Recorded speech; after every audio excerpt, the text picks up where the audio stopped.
Ayan, good day uli sa ating lahat. Ito ngayon ang guidance in the implementation of the PMES for teachers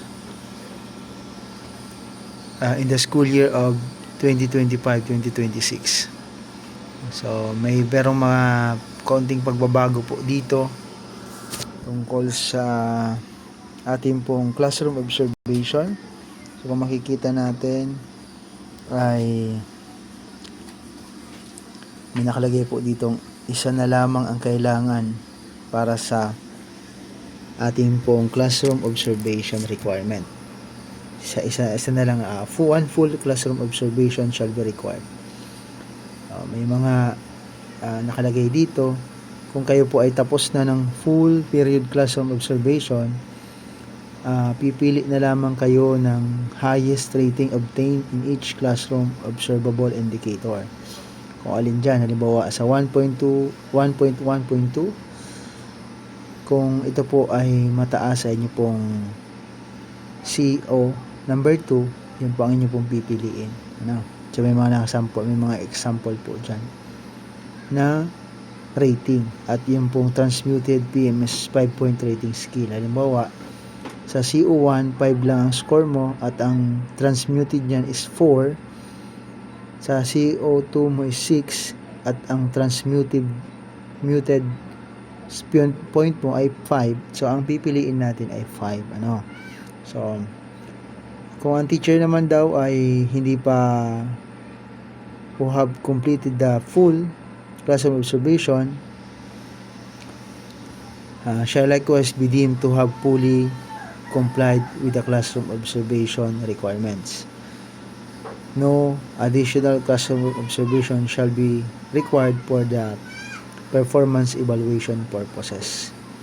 At kung dito naman, teachers who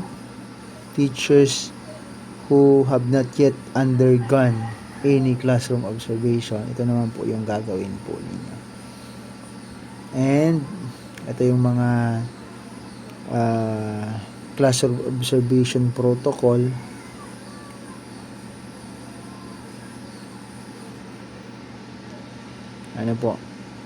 So, position in appropriate career stage, indicator used in the classroom observation tool, so mga ginagamit. May mga guidelines po dito. Yung newly hired teacher naman po, kung kayo po ay hindi pa nakatatlong buwan bago matapos itong school year, tulad nung kayo ay pumasok February, kayo ay naka-in, hindi kayo required to submit IPCRF.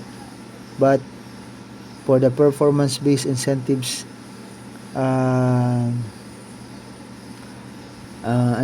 performance incentive sake, ito po ay kayo po ay magkakaroon ng general certification indicating satisfactory performance shall be required. So, at dito sa hulihan,